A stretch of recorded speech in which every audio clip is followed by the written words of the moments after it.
माझ्याविषयी थोडं औपचारिकपणे बोलावं लागण्याचा युवराजला किती त्रास होतो हे तुम्ही पाहता.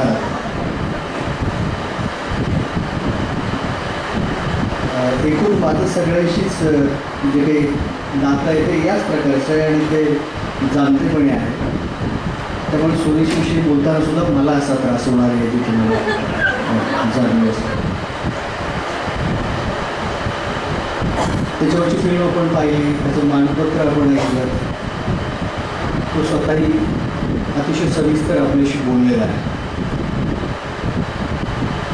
यानंतर सुरेशच्या संबंधी मी काय बोलावं असा मला आणि तुम्हाला एक प्रश्न असणार.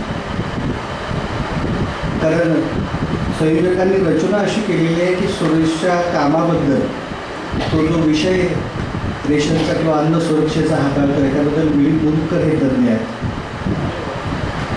त्यामुळे त्यांनी त्याविषयी बोलावं आणि अनेक वर्षाचा सहकारी म्हणून मी त्याच्याविषयी बोलावं अशी सर्वसाधारण रचना आहे.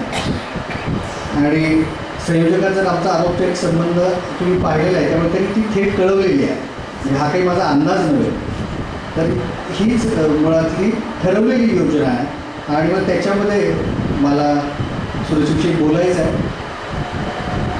88-89 सालामध्ये आम्ही एकमेकांना भेटलो असतो आणि तो ज्या वेळेला लाल निशाणमध्ये पूर्ण वेळ झाला त्यावेळेला मी लाल निशाणमध्ये पूर्ण वेळ झाला. तेव्हापासून गेली 25 किमान वर्ष अनेक चढउतार आणि वळणाचं आमचं नातं एकत्र जात आहे. लालनिशाण पक्षामध्ये काम करणाऱ्या अनेक पिढ्या म्हणजे आता यशवंतराव 95 वर्षाचे इथे बसलेले आहेत. दत्ता देशमुख, संतराम पाटील असतील, भाऊ पाटक असतील आणि अर्थातच एस टी लिमये या सगळ्यांच्या सोबत आम्ही 88-89 कामाला सुरुवात केली. आणि आमच्या बोरोट आवाडपर्यंत अनेक पिढ्या, त्या पिढ्या किती वर्षात मोजायचा असा माझ्यापुढे प्रश्न आहे. पण साधारणतः 4 घराला हरकत नाही या सगळ्या. त्यांची कामही पाहिजे सगळे जाताना. पण त्यांना पुरस्कार मिळताना पाहण्याचा प्रसंग फारसा आला नाही. साधारणतः लाल निशाण पक्षामध्ये काम करणं हे पुरस्काराच्या मध्ये येत नाही अशीच माझ्या मनावर त्याची एक ठसा उमटलेला आहे. कारण लाल निशाणमध्ये काम करणे पुरस्कार मिळण्याच्या पलीकडची काहीतरी गोष्ट वेगळी असते. त्याचं कारण मी पहिल्यापासून असं पाहिलं, ज्याचा उल्लेख आता युवराजने पण केला. डॉक्युमेंटेशन म्हणजे चळवळीच्या सगळ्या प्रक्रियांचं लाल निशाणचं डॉक्युमेंटेशन अतिशय होतं आहे. म्हणजे सगळ्यांची पक्षांतर्गत झालेल्या भांडणांचं डॉक्युमेंटेशन सुद्धा उत्तम आहे, अतिशय उत्तम आहे. त्याची सगळी डॉक्युमेंट्स तुम्हाला उपलब्ध होतील, त्याच्यामध्ये काहीच अडचण येणार नाही. पण पुन्हा व्यक्तीच्या नेतृत्वाखाली झालेले लढे म्हणजे मी आपली एस.एम. अण्णांचंही परवा पुस्तक वाचल्यानंतर का त्या सगळ्या संयुक्त महाराष्ट्राच्या लढ्यामध्ये त्यावेळी त्यांच्याबरोबर असलेले दत्ता देशमुखांचं हे अतिशय मोजकं म्हणजे एस.एम. आणि दत्ता हे तर खूप चांगले मित्र देखील होते. पण ते अगदी मोजकंच त्याचं कारण हे एस.एमकडे बसून दत्तांकडे हे मला माहीत आहे. म्हणजे अगदी शेवटच्या काळामध्ये तुमच्या आठवणी लिहून काढा असं म्हणून कशाबशा अर्ध्यामध्ये त्या 20-25% असतील त्याचे एक संघर्ष आणि त्याच्यावर एखादे संगमनेरला दत्तूची करता झाली गोष्ट एक छोटंसं लिहिलं त्याच्याशिवाय काही उपलब्ध नाही. आणि ही एकूणच लाल निशाण परंपरा मी पाहत आलो. म्हणजे कशी असेल ते एस.के. लिमयेची स्मृती सभासुद्धा झाली नाही. ती कधीतरी लिहून ठेवलं तसं माझी स्मृती सभा करू नये. कारण स्मृती सभेमध्ये थोडंसं पलीकडे जाऊन माणसं बोलतील आणि त्यामुळे माझं व्यक्तित्व वाढण्याची जी भीती वाटते मला, त्यामुळे ती करू नये. आणि लाल निशाणच्या लोकांनी इव्हन ती केली नाही अशी सगळ्यांच्याच बाबतीत जवळजवळ झालेली दिसते तुम्हाला. आणि त्या वातावरणामध्ये गेली 25-30 वर्ष वाढतो मी. त्या 25-30 वर्ष त्या वातावरणात वाढलं असं म्हणतो. त्याच्या आधीची माझी जी काही गावाकडची 8-10 वर्ष गेली ती मुख्यत्वे समाजवादी चळवळीमध्ये गेली. राष्ट्रसेवादलामध्ये माझ्या कामाची सुरुवात झाली. पण मी थोडंसं वेगळ्या परंपरेत वाढलेलो होतो. म्हणजे अजूनही मी लाल निशाण परंपरेमध्ये पूर्ण फिट आहे असा दावा मी करणार नाही आणि लाल निशाणच्या वेळी तर अजिबात मान्य करणार नाही.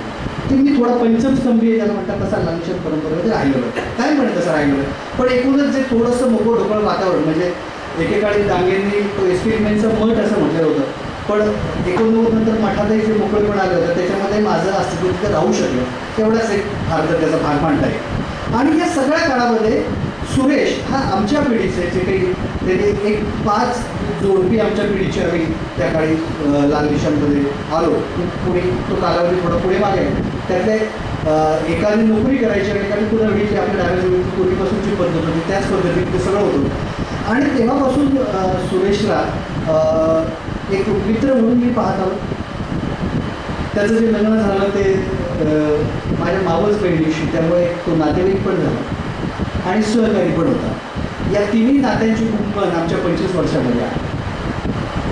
आणि आम्ही तो जो काही नवा गट 89 साली आमच्या त्याच्यामध्ये आला ते वारंवार एकत्र बसत असू ते याच्यासाठी की आपल्या त्रुटी आणि दोष काय,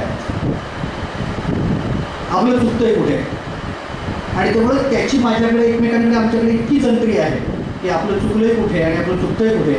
त्यामुळे एकमेकाचं खूप चांगलं झाल्याचं जाणीव आठवावं लागतं की आता सुरेशविषयी बोलायचं आहे म्हणजे हे सगळं आठवावं लागणार. आणि ते याच अर्थाने की हे सगळं खूप होत असलं तरी हे किती कमी पडतोय आपण याची पदोपदी होणारी जाणीव. आणि सुरेशकडनं ती इतकी काटेकोरपणे, म्हणजे आता जातींचा थोडासा वेगळ्या अर्थाने आपण उल्लेख करतोय. कोकणस्थ ब्राह्मण नावाची काय गोष्ट असते आपल्याला ती माहीत आहे, पण माझं म्हणणं कोकणातल्या प्रत्येकच जातीला कोकणस्थी पेढा हा लागू असतो. त्याच्यामध्ये कुठलीही जात सुटत नाही आहे करण्याचा. आणि सुरेश त्यातला अर्थ आहे अगदी. म्हणजे भाऊ पाटणकडे आम्ही त्यांच्या गुरुकुलातले आम्ही सगळेच आहोत आता इथे असलेले बहुतांशी नागरिक. तर ते कोकणस्थी अधिक की हा कोकणस्थी अधिक असं आम्हाला कायमपणे दोघांच्या बरोबर राहताना प्रश्न पडत असेल इतक्या काटेकोरपणे. म्हणजे त्यांचं गुरु म्हणत असलेलं स्थान लक्षात घेऊ नये, त्यांच्याही बारीक सारीक वागण्याचं अतिशय कोकणस्थी पद्धतीने काटेकोर मूल्यमापन करणारा सुरेश आम्ही सातत्याने पाहिलेला आहे. म्हणजे आता तुम्ही त्याचं ते सगळं जीवनाचं एकूण चरित्राचं वर्णन मानपत्रात वाचलं. आंबेडकरी मातीत तयार झालेला, त्या वातावरणात वाढलेला, त्याचे संस्कार झालेला माणूस पुढे मार्क्सवादी विचारांचं शास्त्र आणि शस्त्र घेऊन कामाला लागला आणि शैली पूर्णतः गांधीवादी. हे वेगळ्या प्रकारचं व्यक्तिमत्व ते घडलं दिसतं. आणि आपण बऱ्याचदा हा या संघटनेला तो त्या पक्षातला असं ढोबळमानाने जरी म्हटलं तरी अक्षरशः प्रत्येक माणूस हा वेगळा असतो. ते आमच्या सगळ्यांच्या बरोबर जाताना आम्ही पाहिले होता. आणि सुरेश त्यातला अगदी अशा प्रकारचा एक वेगळा माणूस होता. आणि म्हणून त्याच्यावर रेशन चळवळीत खूप काळ मी सहकारी म्हणून काम केलं. मिलीच्या आधी मिलीची पत्नी अश्विनी कुलकर्णी आज मुलकाम हजर इथे नाही आहे, म्हणजे मुलकाम मी आणि सुरेशने खूप काळ एकत्रित या प्रश्नाच्या संबंधामध्ये काम करत असताना दिवस काढलेले आहेत. तर या सगळ्या कालावधीमध्ये बारीक सारीक घटनांमध्ये म्हणजे चळवळीच्या कामासाठी आम्ही कुठेही जात असू त्यावेळेला दिवसभराचं काम संपल्यानंतर सायंकाळची वेळ गप्पांची असेल, गाण्यांची असेल, कवितांची असेल, त्यातला सुरेश अजूनच वेगळा आहे. ज्याचं साधारणपणे आपल्याकडे नोंद घेण्याची पद्धत नाही. ती कामाची नोंद होते करण्याची. त्याच्या काही कविता मी मुद्दाम शोधून काढल्या तिथे आणल्या, त्या मी आता वाचीनच असं नाही, पण मी त्या शोधल्या त्या जुन्या, म्हणजे अगदी 84 पासूनच्या आहेत त्या, किंवा काही 80च्या आहेत. म्हणजे त्याच्यात आगीनंतर बाहेर पडलेला, कारण त्यांनी सांगितलं तो सगळा काळ नामदेव ढसाळ आणि राजा ढालेच्या प्रभावाचा काळ होता. त्यामुळे त्या याच्यामध्ये कवितांकडे तो वळला नसता तरच नवल होतं. पण तरी त्याच्या कवितांवर एक वेगळेपण आहे ते मला सातत्याने तिथे जाणवत आहे. आणि ते अगदी मला वाटतं दलहौसीला तो 2006ला गेला असेल त्यावेळेची नुकतीच धगफुटीची घटना तिथे घडून गेलेली होती हिमाचल प्रदेशामध्ये. पण त्यावेळेच्या कवितापर्यंत मला तो दिसतो आहे. मला असं वाटतं की तोही सुरेश हा आपल्या किमान मित्रमंडळींच्या सहकाऱ्यांच्या वर्तुळात माहीत झाला पाहिजे. तो एक वेगळा सुरेश आहे. आता तो अतिशय गंभीरपणे आपल्याशी बोलला आणि हे योग्यच आहे, पण त्याच्यामध्ये अतिशय असा मिश्किल सुरेशसुद्धा आहे. खूप म्हणजे त्याला वेगळ्या पद्धतीने गंमत करण्याची ती घर कायम असतं. तिथे आता उल्लेख केला म्हणून मला आठवलं 2000 सालच्या त्या उपोषणामध्ये रावी मुस्कुटे होते, उलटा होते, आम्ही उपोषणाला बसलो होतो आणि उपोषणाच्या काळामध्ये सरकारशी बोलणी करायला कोणीतरी मोकळं असलं पाहिजे म्हणून सुरेश बाहेर होता. आणि माझी त्याला स्वतःला खाण्याची खूपच आवड आहे. आणि आम्ही बाहेर गेल्यानंतर ती शोधत असतो ठिकाणं. म्हणजे नागपूरला गेलो तर सायंकाळी 7ला गाठून संपून कुठला चांगला सावजी काढायचा लवकर याच्याबद्दल कुठलंही दुमत नसतं. पटकन तिथं जात असतो आणि ते सगळ्याच खाण्याच्या बाबतीत गोडही तितकंच आणि हेही तितकंच. तर त्या सगळ्या काळामध्ये साधारणतः मला वाटतं 5व्या दिवशी ते उपोषण सुटलं. दत्ता मेघे मंत्री होते, ते लांबलं वेगळं म्हणून ते त्या सोडवणुकीसाठी अनेकांनी प्रयत्न केले. तेव्हा त्या मंत्रिमंडळाकडे जाताना हा मला बरोबर घेत असे आणि नेमकं त्या चर्चा संपून खाली आलं की माझ्यासमोर छानसे जेवायला बसत असे त्यावेळेला. आणि जेव्हा आम्ही वाट पाहत होतो की आता लवकर या गोष्टीतून मार्ग कधी निघणार याचा तिसऱ्या दिवशीनंतर आणि ते खूप खूप इतक्या मोकळ्या निरागसपट आणि त्याचंच बाजू मी म्हटलं तुम्हाला तसं मेवण्याचं नाट्याचं जे पारंपरिक याच्यामध्ये सुद्धा आपण जे पाहतो तसंही होतं त्याच्यामध्ये. इथपासून मला असं वाटतं की त्याचं लग्न 89 साली झालं, 89 साली त्याच चेंबूरच्या लोखंडमालच्या बौद्धविहारामध्ये जुन्नरून माझ्या सासरकडची सगळी मंडळी आली होती. आंतरराष्ट्रीय विकास असल्यामुळे साहजिकच खूप विरोध होता, त्यामुळे वातावरण तणावाचं होतं आणि त्या सगळ्यामध्ये आपल्याकडे लग्नातही आपण सभा करणं कधी टाळलेलं नाही किंवा किंबहुना सोडलेलं नाही. पण ती सभा झालीच तिथे त्या लग्नामध्ये. आता सभेमध्ये सुरेश बोललेलं मला अजून आठवतं आहे. म्हणजे हा दत्ता आता कोणत्या कार्यकर्ता झालेला, आता मुलीकडची माणसं आलेली आहे. अशा वेळेला आपण त्यांना काय सांगावं की तुमची मुलगी सुरक्षित आहे, खायची प्यायची दरद पडणार नाही, अडचण राहील. ह्या ग्रस्तांनी केलेलं भाषण रेकॉर्डेड आहे पाहत की हा पूर्ण वेळ कार्यकर्ता असून पूर्ण वेळ कार्यकर्त्याचं कसं असतं तुम्हाला माहितीच आहे. केव्हाही रस्त्यावर येण्याचा प्रसंग येऊ शकतो आणि असं ते सगळं जे वर्णन होतं ते ऐकल्यानंतर ते लोक मुलीला परत घेऊन गेले नाही एवढंच नशीब करण्याचं की इतकं सगळं जर घाईरपणे माणसं सांगता येतं आपली मुलगी का लग्न करून आणण्याची आपण अपेक्षा करावी असे बरोबर ते सगळं असं इतकं व्यवस्थित बोलला की त्याच्यामध्ये मला असं वाटतं की त्याच्यामध्ये एक कायम मी असं खूप छान त्याच्यामध्ये एक तत्वचिंतन असं मी पाहतो नेहमी. तसं एक अतिशय निरागस नाटकं म्हणजे मी सोरडा माझी बहीण नेहमी तिला मी म्हटलं की तिला नेहमी 2 मुलं सांभाळण्याचा प्रसंग आहे करण्याचा आणि त्या खाण्यापिण्याच्या भांडणापासून ती 2 मुलं सांभाळावी लागतात हे करण्याची. तर अशा व्यक्तीचं सुद्धा एक सुरेशचं एक जगणं आहे, वागणं आहे. हेही मला वाटतं खूप लोकांच्या समोर, कारण रेशनच्या प्रश्नाच्या निमित्ताने जेव्हा तो आपल्यासमोर येतो किंवा अजून भाषवादाच्या संबंधामध्ये त्या लढाईमध्ये येतो किंवा इतर अनेक येतो तेव्हा हे सगळं बाजूला राहतं. आणि मला असं वाटतं की आता किमान 50ला आम्ही येऊ पोहोचलो. आमच्यावरचे सगळे 45 ते 55 या दरम्यानचे आहेत. मी पण आजकाल आमच्या सगळ्यात थोरले आहेत ते थोडेसे वाटतं 54, 55च्या आसपास, 53, 54च्या आसपास असते आणि आम्ही 46. तर 10 वर्षातली आमची सगळी पिढी आहे. हे सगळ्यांच्यामध्ये ते विचार करताना आम्ही असं पाहत आलो की आपल्याला चळवळीतलं आयुष्य जगत असताना त्यातले चढउतार सहन करत असताना प्रसंगी आपसातल्या मतभेदांच्या सह पुढे जात असताना जगण्याला ही जर अंग असतील तर ती जपली पाहिजे, शक्य तितकी जोपासली पाहिजे आणि ती जगण्याचा अनेकदा आधार देतात. किंबहुना अनेकदा चळवळीतले वैचारिक किंवा इतर प्रकारचे संघटनांमध्ये झालेल्या मतभेदाच्या नंतरही एकमेकांचे संबंध टिकवून ठेवण्याचं एक चांगलं डोळ्याचं काम देखील ही अशा सर्व गोष्टी करत असतात.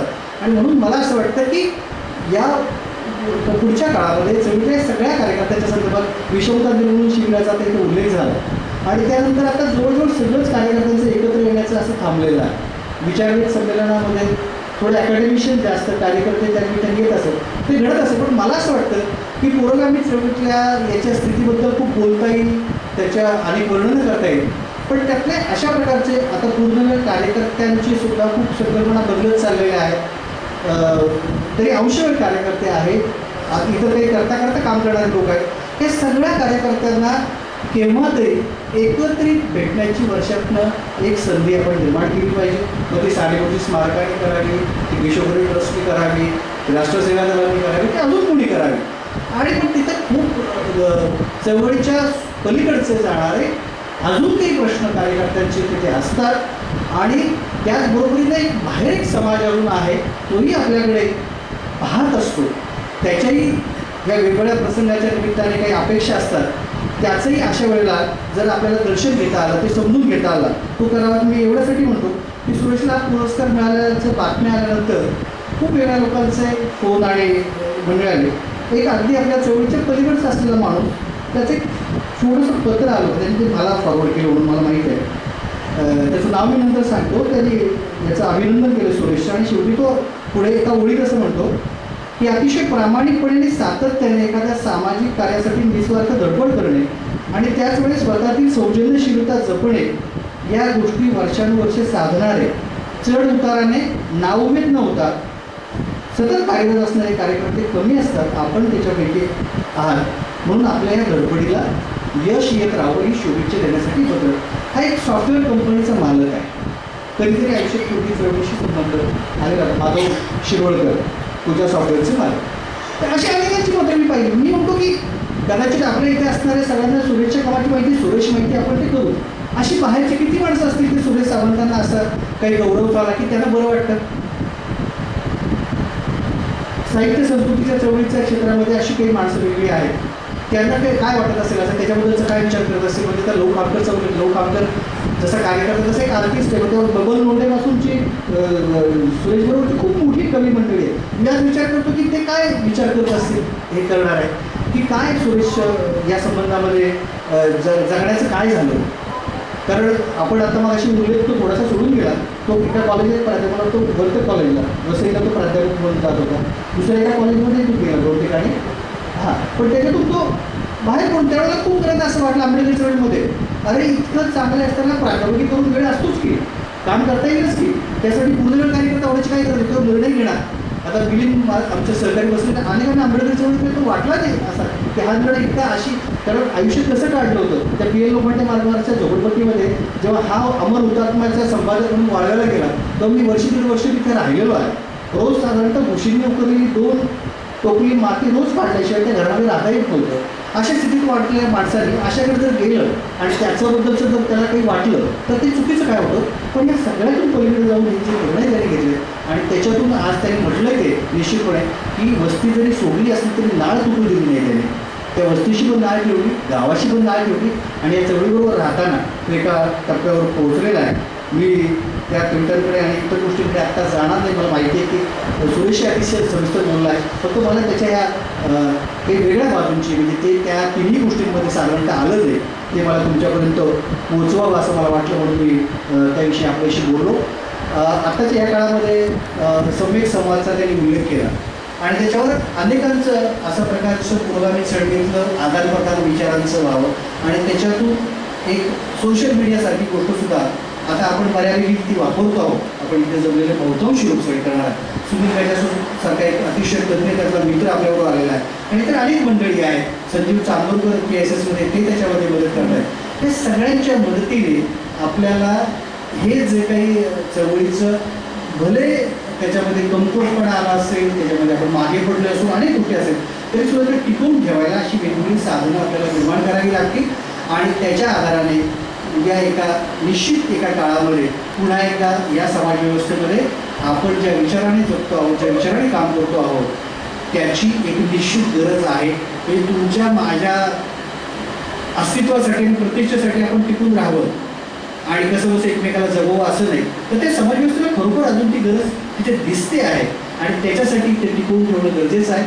ते टिकवून ठेवलं पाहिजे. वेगवेगळ्या ठिकाणी आपण काम करत असताना ती पुन्हा एकदा या निमित्ताने आशा व्यक्त करतो. अनेक तरुण मंडळी या ठिकाणची आलेली आहेत आणि ती निश्चित या पुढे नेण्याला मदत करतील आणि सगळी साथ त्याला असेल.